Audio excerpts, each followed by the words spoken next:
boa tarde, XP, boa tarde, escritórios. Bem-vindos a mais um programa sobre fundos imobiliários, sempre com vocês aqui toda quarta-feira às 11 horas da manhã. Hoje nós preparamos aqui para vocês um programa mais especial, mais completo. A gente vai ter 1 hora de programa hoje. Hoje a gente pode esticar até meio-dia. E o tema a gente teve aí nas últimas semanas, né, muitos eventos trazendo bastante volatilidade ao mercado, mexendo bastante com preços. E eu trouxe aqui uma equipe especial aí para comentar esses eventos e ajudar a gente a entender melhor tudo isso que aconteceu, né? A gente vai estar falando especialmente sobre essa questão do ofício da CVM e também sobre a cobrança de imposto de renda sobre ganhos de capital em fundo imobiliário em função de uma consulta formal da Receita que acabou impactando alguns fundos do mercado. Para isso, para comentar, eu trouxe aqui um grupo de especialistas, eu trouxe aqui Renato Versese, o Daniel Pontzic e também o Gustavo Parisi, integrantes da equipe da XP Gestão. O Versese já é um velho conhecido de vocês, eu vou pedir então para o Versese, por favor, apresente aí os nossos novos convidados, né, o pessoal que é a primeira vez na XP TV. Versese, muito bem-vindo novamente, prazer ter você aqui como sempre. Obrigado, Gustavo, bom dia a todos. Para apresentar a equipe, para quem não nos conhece ainda, está aqui o Gustavo Parisi, ele é responsável pela análise de fundos imobiliários, pela parte de relações com investidores, também controla todo o fluxo de caixa de todos os fundos. E o Daniel Pontzic, que é responsável pela análise de CRIs, análise de controle, tem uma experiência grande com isso já na Brazilian Securities, se controlava todos os CRIs da empresa, é uma grande emissora de CRIs também. E o Gustavo também tem uma experiência extensa com fundos também, trabalhou bastante tempo no Unibanco, depois no Pátria. Então é uma equipe experiente aqui que tem para tratar dos ativos dos fundos imobiliários que a gente tem na casa. Excelente. Então, pessoal, vamos começar falando um pouco sobre justamente essa questão, esse ofício que saiu, na verdade, essa resposta a uma consulta formal por parte da Receita Federal, que acabou resultando aí, então, nessa retenção de impostos, de ganhos de capital por imposto de renda retroativo. A gente sabe que isso é um tema um pouco complexo, um pouco complicado, muita gente não conseguiu entender muito bem o que aconteceu. Eu gostaria que você explicasse um pouco mais aí para os nossos assessores em detalhes justamente o que aconteceu, qual foi esse processo, de onde partiu essa consulta formal e quais foram as implicações dela para o mercado de fundos imobiliários. Claro. Bom, existiu uma consulta formal à Receita Federal no meio do ano passado por um dos administradores da indústria, que sequer ainda tem fundo de fundos, né, sobre a pertinência da cobrança do pagamento de imposto de renda sobre ganho de capital dentro dos fundos imobiliários, quando da alienação de cotas de fundos imobiliários com o resultado seria passivo de tributação. A indústria até então tinha um entendimento que não, a indústria toda tinha um entendimento que não era devida à cobrança de imposto de renda sobre o ganho de capital.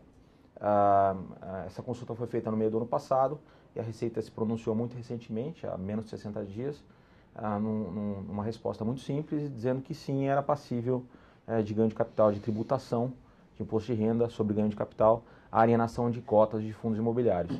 Então a gente tem uma situação até um pouco estranha, onde dentro de um fundo imobiliário você paga imposto de renda sobre uma alienação se um mesmo ativo tiver dentro de um outro fundo imobiliário e não paga se esse mesmo ativo tiver sem estar vestido de fundo imobiliário, que é uma situação bastante estranha para a gente. Então esse entendimento da Receita está sendo endereçado agora pela indústria como um todo. Ninguém esperava essa resposta, tanto que a maioria dos players agora começou a fazer, inclusive publicar fatos relevantes e fazer o pagamento desse imposto de renda. Então a gente viu, inclusive, que ninguém tinha recolhido imposto de renda antes. Então esse assunto está sendo matéria de discussão entre a indústria, de uma forma colegiada e através do fórum correto, que é a Ambima, e a Receita Federal. A gente pode esperar em algum tempo aí algum desdobramento dessa conversa. Entendi. Mas no momento esse é o entendimento que está sendo feito. Tá ótimo. E, pessoal, acho essencial de deixar claro aqui que a única coisa que mudou é realmente essa tributação sobre ganho de capital. Os rendimentos que vêm de fundos imobiliários, que estão dentro de outros fundos imobiliários, eles continuam absolutamente isentos e também isentos quando repassado aos cotistas, tá? Então foi realmente uma coisa pontual. E passando aqui a bola para o Parisi, Paris, essa retenção de imposto de renda, a gente viu diversos fundos publicando fatos relevantes com os valores que eles teriam que reter. Fala um pouco para a gente sobre quais fundos da SPGestão foram afetados por essa medida e como é que a gente pode esperar, qual vai ser o impacto disso na apuração de resultado desse semestre. Claro, Borges. Bom, acho que primeiro vale deixar bem claro que o único fundo da XPGestão que foi afetado ou que vai ter alguma implicação nesse sentido é o Maxi Renda, porque é o único fundo nosso que tem outras cotas de fundos imobiliários dentro da carteira. Em linha com o que o Versailles falou e com o que os outros administradores fizeram ao longo de julho, na página do Maxi Renda foi publicado também um fato relevante e foi recolhido o imposto retroativo aí de toda a história do fundo, lembrando que o fundo começou aí no primeiro semestre de 2012 e foi recolhido um total aí de mais ou menos aproximadamente R$570 mil, que equivale a uns 24 centavos por cota. Isso a gente entende que é um impacto pouco relevante e ele vai ser diluído aí ao longo desse segundo semestre de 2014, que foi quando a gente efetuou esse pagamento, o que vai dar aí aproximadamente uns 4 centavos por cota por mês. Esse foi o impacto que aconteceu de forma mais imediata. Entendi. E sempre falou-se muito aí nessa questão dos fundos imobiliários conseguirem repassar esses ganhos de capital sem cobrança de imposto de renda para os cotistas. A gente perde esse elemento agora e você acha que isso muda os fundamentos, talvez, do Maxi Renda? Você acha que ele se torna um produto talvez menos atrativo com essa mudança? Qual o impacto disso que você acha que tem para o futuro do Maxi Renda? Claro, essa acho que é uma pergunta muito interessante, Borges. A gente entende que, assim, pensando para o futuro, acho que né, separando bem o evento que a gente que recolheu esses 24 centavos, mas agora olhando para frente, a gente entende que o case ele não muda ou muda muito pouco, porque o que a gente está falando aqui, que pelo menos por enquanto vai ser tributado e que foi uma novidade, é uma linha de resultado que quando ocorre tende a aumentar a distribuição de um fundo. Então o que a gente está falando é um fundo como o Maxi Renda, que poderia captar ganhos de capital no futuro, o que vai acontecer é que esse ganho de capital, ele, ao invés de ser cheio, que vai ser repassado para o cotista, ele na verdade vai ser, de certa forma, amortecido um pouco pelo imposto. Então, assim, é algo que diminui um pouco o possível resultado futuro, mas não é nada que a gente entenda que muda o case ou que deixe de ser interessante o veículo. Entendi. Inclusive, eu acho até interessante levantar alguns números aqui. A gente acompanhou todo esse processo de distribuição de resultado, na verdade, retenção de lucro de imposto de renda por outros ativos que também fazem essa operação e envolvem ganho de capital com fundo imobiliário. E a gente percebe que, na grande maioria deles, o impacto realmente foi bem baixo. Acho que um caso que vale a pena até chamar e levantar é o caso do BCFF, que já está aí há 4 anos, e a retenção desse processo de 4 anos, se a gente dividir esses rendimentos ao longo de toda a sua história, vai dar algo próximo a 1 centavo por mês, né? Então, algo que a gente vê que realmente não muda, talvez, o fundamento dessa classe de ativos. E, Versailles, eu queria até entrar num ponto que você falou um pouco mais cedo, dessa talvez incoerência dessa cobrança de imposto, né? Que afinal, se você vende sem estar dentro de um fundo imobiliário ativo, você não paga o ganho de capital. Se você vende dentro de um fundo imobiliário o mesmo ativo, agora tem esse ganho de capital que é cobrado. Uhum. Eu queria saber, dado que é uma incoerência, eu queria saber se nos bastidores aí, se a gente tem administradores, gestores atuando para tentar reverter essa decisão, ou quem sabe mudar aí para o futuro a gente conseguir voltar a ter esse benefício do fundo imobiliário. Uhum. Sim, acho que você usou a melhor palavra que a gente podia ter escolhido para esse evento, que é realmente uma incoerência, né? Só para exemplificar o que está acontecendo aqui, se você tem um fundo imobiliário que é dono de um imóvel e vende esse imóvel com ganho de capital, esse ganho de capital não é passível de tributação, pelo entendimento atual, inclusive. Se esse mesmo imóvel estiver dentro de um outro fundo imobiliário que só tem aquele imóvel, essa alienação da cota com ganho de capital pagaria imposto. Então, é uma grande incoerência que está acontecendo pela interpretação recente da Receita. E não era o entendimento da indústria até então. A gente, inclusive, tem em casa o Rodrigo Machado, que participou do início da discussão da indústria, do que seria a formulação da norma. E isso nunca foi o entendimento dele, inclusive nas conversas com a Receita, de que o espírito da lei era outro. Então, a gente acha que é bem razoável haver uma discussão e um reentendimento da da norma com a própria Receita. Isso está sendo endereçado agora pelos órgãos de classe, de uma forma colegiada, coletiva. A gente tem participação também na Ambima e outros gestores já conversaram sobre esse assunto. Então, como o Gustavo falou, por enquanto existe esse entendimento, a gente entende que ele deve mudar e já está levando essa conversa aos órgãos competentes, principalmente os legisladores, através da Ambima. Então, a gente deve ter em breve algumas mudanças. Não acho que isso deva gerar impactos no futuro, mas, de novo, o case fica pouco afetado, o case de investimento desses fundos fica relativamente pouco afetado, por ser uma das linhas de receita dos fundos, a receita constante, que é a distribuição de fluxo de dividendos, continua inalterada, e o ganho de capital fica relativamente amortecido, você amortece 20% do ganho de capital na alienação das cotas. Então, o case, por enquanto, está pouco afetado, muito pouco afetado, e no futuro a gente deve ter essa conversa de órgão de classe gerando um impacto aí. A gente vai deixar todo mundo ciente do que está acontecendo com o tempo, né, mas estamos para ver ainda qual que vai ser o resultado da conversa. Entendi, excelente. Então é muito importante, né, frisar isso. A gente não concorda com essa medida e acho que o mercado inteiro não está parado nesse sentido, né? Ele vai sempre estar buscando essa reversão. A indústria inteira não concorda, sem dúvida nenhuma.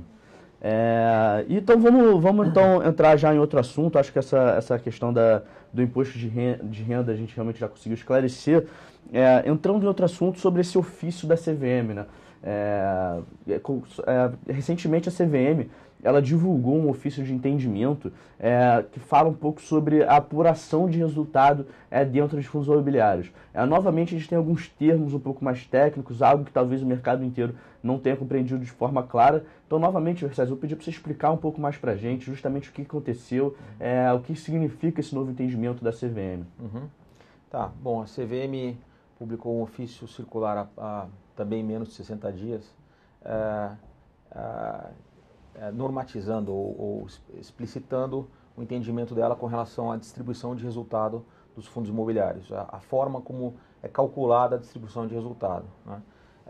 A gente também conversa com a CVM através dos órgãos colegiados, da Ambima principalmente, e isso já nos tinha sido passado, que a CVM tinha tido reclamações ao longo do tempo de diversos fundos, de diversos cotistas, com relação à padronização da distribuição de receitas, para o mercado conseguir entender melhor fazer uma comparação melhor entre os diversos produtos que existiam. Então isso gera um pleito antigo junto à CVM de cotistas.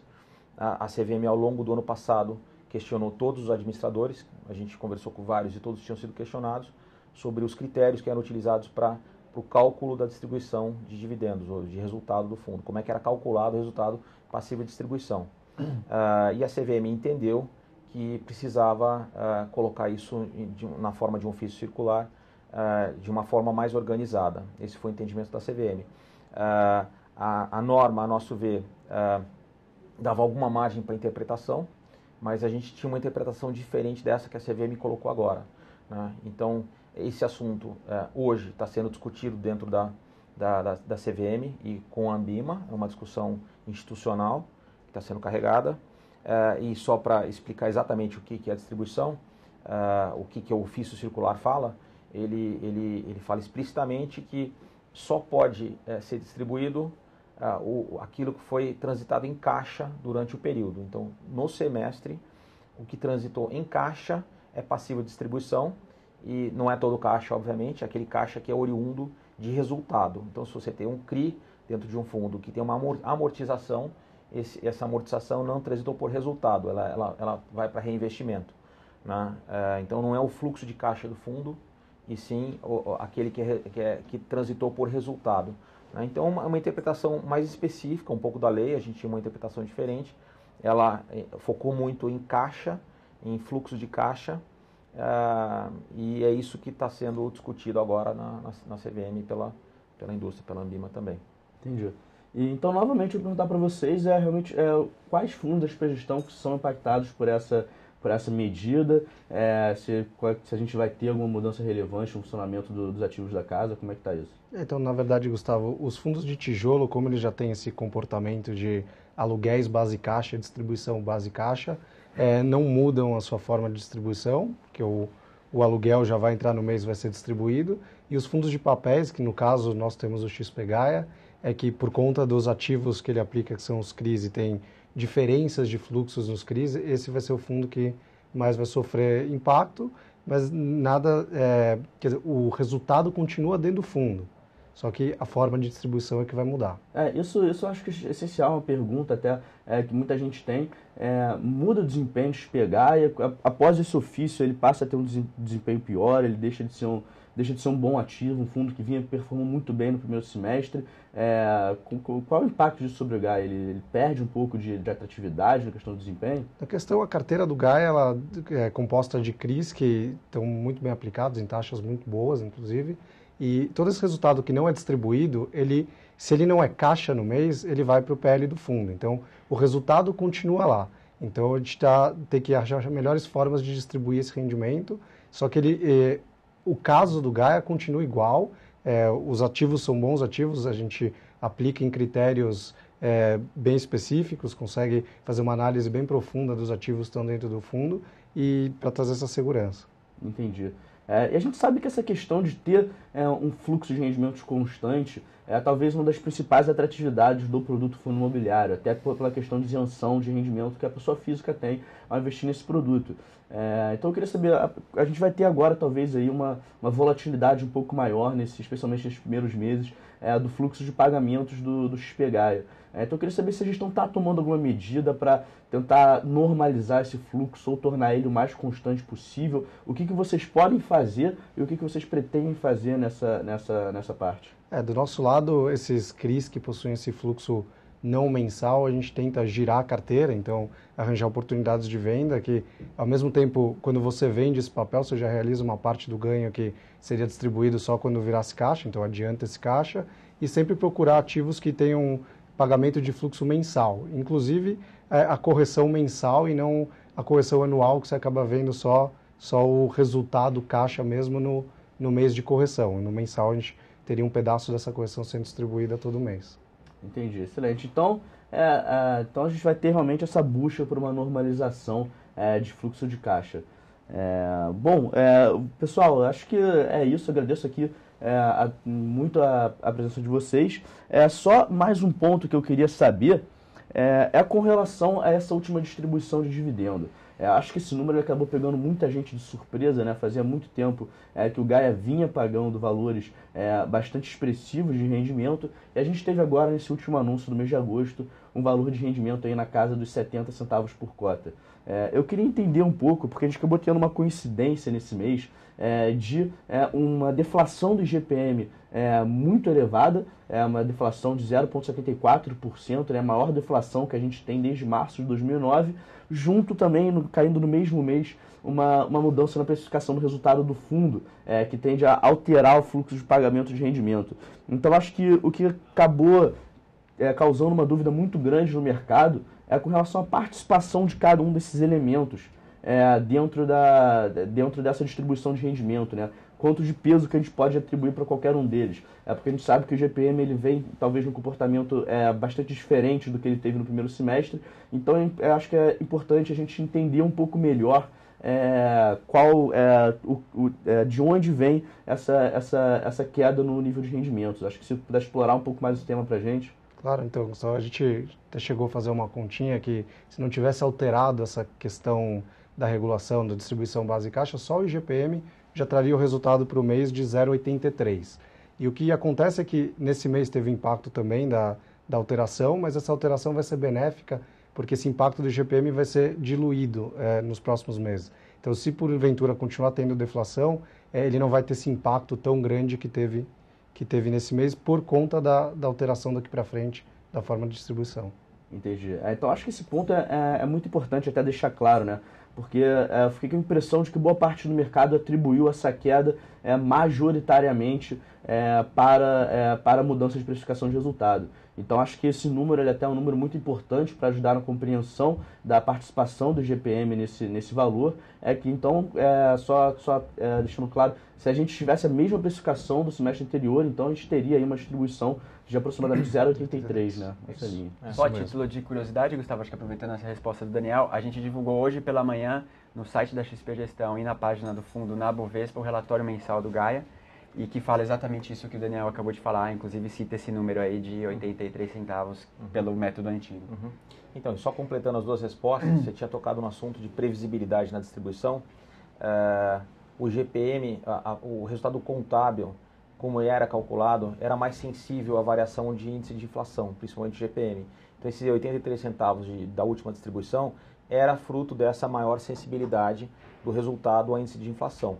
Hoje, essa é uma vantagem dessa nova regra, é que o resultado é menos sensível à variação do índice de inflação, porque o fluxo que transita por resultado é menos impactado. A inflação incide naquele fluxo e a inflação do estoque continua no estoque, vai para o patrimônio líquido. Então, a tendência é o resultado ficar crescente com o tempo, né? Com o patrimônio aumentando e o resultado indo aumentando também proporcionalmente.